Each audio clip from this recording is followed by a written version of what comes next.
All in on লার্নবিডি channel থেকে আমি Ferdous Ahmed screen print design ভিত্তিক বাংলা টিউটোরিয়ালের 7ম পর্বে আপনাদের সকলকে স্বাগত জানাচ্ছি। আমি আজকে আপনাদের স্ক্রিন প্রিন্টের একটি ডিজাইন দেখাবো অ্যাডোবি ইলাস্ট্রেটরের মাধ্যমে কীভাবে সেপারেশন করতে হয়। ভিডিওটি স্পন্সর করেছে BD screen printing A to Z channel. তো চলুন দেখি আজকে আমাদের হাতে কোন ডিজাইনটি রয়েছে। আমরা মনিটরে যে ডিজাইনটি দেখতে পারতেছি আপনার এটা, ঠিক আছে, এটা আমরা আজকে করব রেসিং স্পোর্ট ক্লাব। তো এই ডিজাইনটি কালার এখানে দেওয়া আছে black, yellow, dark slate, puree, true blue. আচ্ছা, এই কটা কালার দেওয়া আছে, ডিজাইন দেওয়া আছে আমার। তো আমি সরাসরি ডিজাইনটিকে ইলাস্ট্রেটরে নিয়ে গেলাম। ইলাস্ট্রেটরে নিয়ে যাওয়ার পরে আমি যে কাজটি করব সেটা হচ্ছে ব্যাকগ্রাউন্ড আমার দরকার নাই, ব্যাকগ্রাউন্ডে গ্রুপ সিলেকশন টুলের মাধ্যমে ডিলিট করে দেব। ওকে, এই হচ্ছে আমার টোটাল ডিজাইন। আর কিছু আমার দরকার নেই, আমার দরকার ছিল যেটা সেটা আমি নিয়ে নিয়েছি। ওকে, টোটাল ডিজাইনটিকে আমি এখানে স্ট্রোক নান করার কথা ছিল, স্ট্রোক আমার নান রয়েছে, তাহলে স্ট্রোক আর নান করতে হবে না। এখন আমার যে কাজটি করতে হবে, আপনার টোটাল ডিজাইনটিকে ধরে পাথ ডিভাইড দিব, ডিভাইড দেওয়ার পরে একটা মার্জ দিব, কন্টিনিউ কাজ, ঠিক আছে। তো দেওয়ার পরে দেখেন আমি যেটা করি সেটা হচ্ছে টোটাল ডিজাইনের মেজারমেন্টটা কত সেটা দেখি। এখানে 250 মিলিমিটার দেওয়া আছে, তো আমি 250 মিলিমিটার, আরেকটা আছে 285। তো একটা মেজারমেন্ট নিয়ে কাজ করি। মিলিমিটারে দেওয়া আছে, যেহেতু আমি মিলিমিটারে কনভার্ট করে নিই মেজারমেন্ট, এরপরে 250 মিলিমিটার দিই। 250 মিলিমিটার দিলাম, আমার ডিজাইনের মেজারমেন্ট হয়ে গেল। এখন আমি যে কাজটি করব সেটা হচ্ছে ডিজাইনকে মার্ক করতে হবে আমার। তো আমি পেন টুল দিয়ে আগের মতো এখানে ব্ল্যাক নিব, দাগ নেওয়ার পরে পেন টুল দিয়ে আমি একটা দাগ টানবো, দাগ টানার পরে এটাকে আমি দিব 10 মিলিমিটার, 10 মিলিমিটার মানে 1 cm। এটাকে আমি রোটেট দিয়ে 90 ডিগ্রি দিব, এরপর একটা কপি দিব। ওকে, টোটাল মার্কটাকে ধরে আমি গ্রুপ করব, গ্রুপ করার পরে এখানে লিখবো টপ, টপ লিখবো, আর নিচে লিখবো প্যান্টন।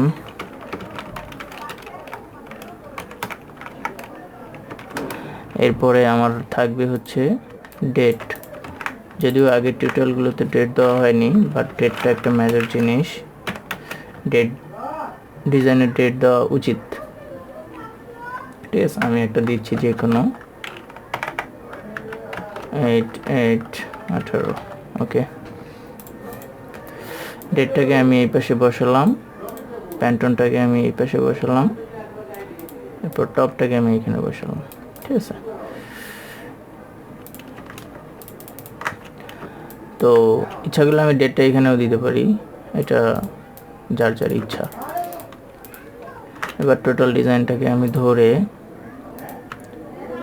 মার্কটাকে ধরে আমি নিচে আর একটা মার্ক ট্র্যাক করে নিয়ে আসবো। নিয়ে আসার পরে উপরের মার্ক আর এই মার্কটাকে কন্ট্রোল জি দিয়ে গ্রুপ করে ফেলবো। এখন আমার যে কাজটা সেটা হচ্ছে এটা ছিল আমার ডিজাইন।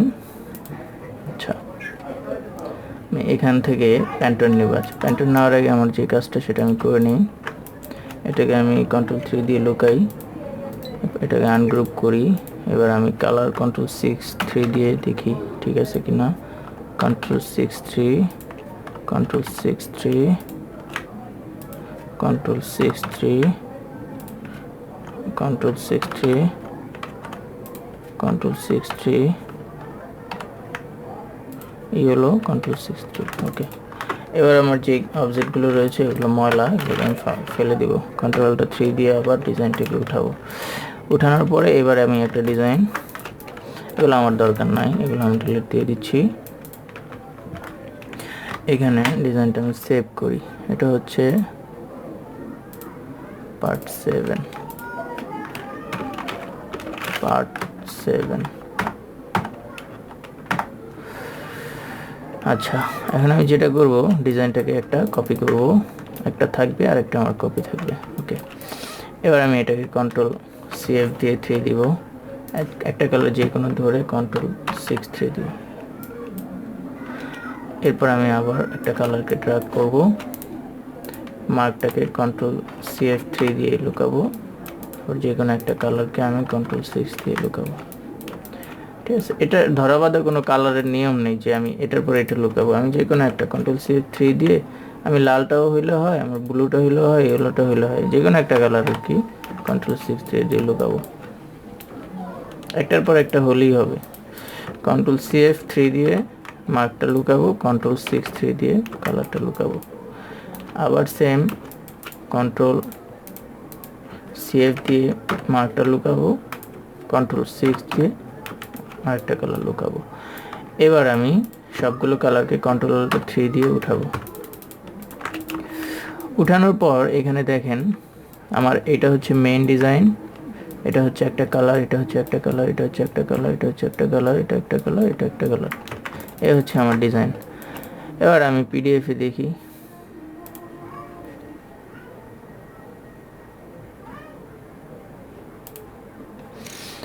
ব্ল্যাক। হ্যাঁ, আমি প্যান্টনে কন্ট্রোল C দিলাম। এবার আমার প্যান্টনে আমি, এটা কি ব্ল্যাক কালার ছিল দেখি একটু, হ্যাঁ ব্ল্যাক, টাইপ টুল নিব, এখানে প্যান্টনের পরে ব্ল্যাক পেস্ট করে দেব। এরপর আমার এটা হোয়াইট, দেখি হোয়াইট, কন্ট্রোল C দিয়ে কপি করে হোয়াইট কালারের প্যান্টনের পরে আমি এটাকে পেস্ট করে দেব। ওকে, দেখি নেক্সট কি আছে, ইয়েলো, এই ইয়েলো, ঠিক আছে ইয়েলো। এরপর আমার এইটা, আচ্ছা দুইটাই আমি নিয়ে যাই, প্যান্টনের পরে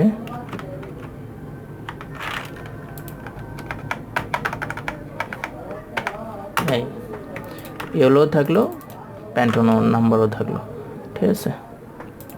আচ্ছা, এরপর আমার নেক্সট আছে কি, এটা রেড, পার্পল, কপি দিলাম কন্ট্রোল C, কালারের উপর গিয়ে আমি প্যান্টনের পরে পেস্ট করে দিব, ঠিক আছে। ওকে, দুইটাই থাকলো। এরপর আমার কি রয়েছে, এটা,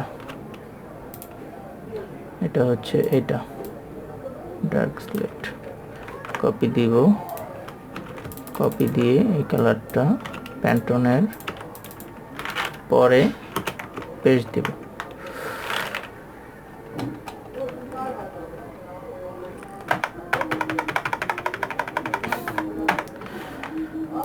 ওকে, এরপর আমার যেটা রয়েছে দেখি, এই কালারটা, এটা হচ্ছে আমার এটা true blue, copy, প্যান্টন, type tool select করার পরে পেস্ট।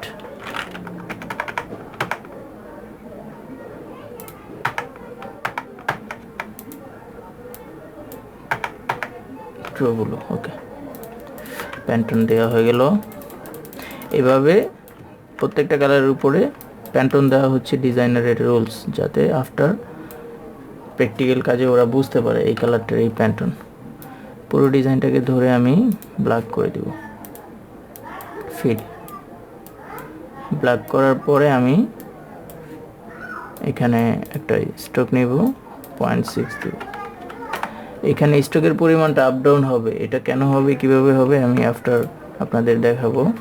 তো আজকে এই ডিজাইনটা ফুললি একটা প্যান্টনের ব্যাপারে আমি দেখাইছি, এবং বড়সড় একটা ডিজাইন ধরা চলে।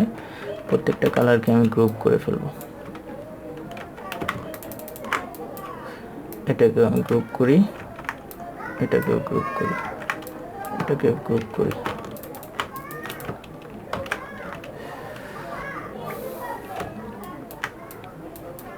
ওকে,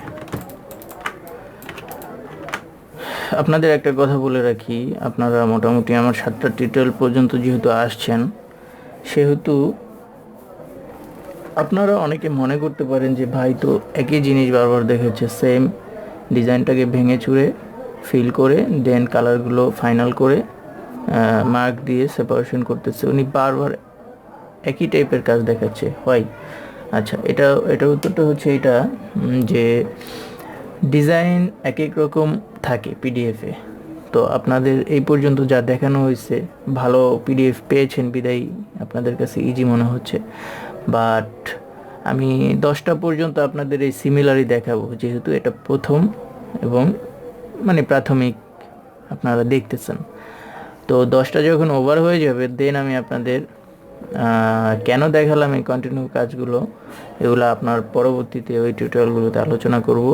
তো আপনারা এই কোশ্চেন আমাকে করার কোনো প্রয়োজন নাই, আপনারা 10টা টিউটোরিয়াল কষ্ট করে সেমভাবে করেন, দেন আশা করি আপনারা বুঝতে পারবেন কেন আমি এগুলো কন্টিনিউ করতেছি। আমি একটা ডিজাইন ইচ্ছা করলে একবার সেপারেশন করে দেখাইলে ওকে হয়ে যেত, এই টাইপের আর কাজ দেখাতাম না, কিন্তু এটা আমার জন্য না, আপনাদের জন্যই আমি সেম কাজ বারবার করতেছি। হ্যাঁ, তো আফটার আমি আসতেছি নতুন টিউটোরিয়াল নিয়ে, আজকে এই পর্যন্তই থাক। এটা সেপারেশন করে দেখালাম আপনাদের, আপনারাও বাসায় ট্রাই করবেন এই ডিজাইনটি কীভাবে সেপারেশন করবেন। হ্যাঁ, তো ঠিক আছে, সবাই ভালো থাকবেন, আল্লাহ হাফেজ।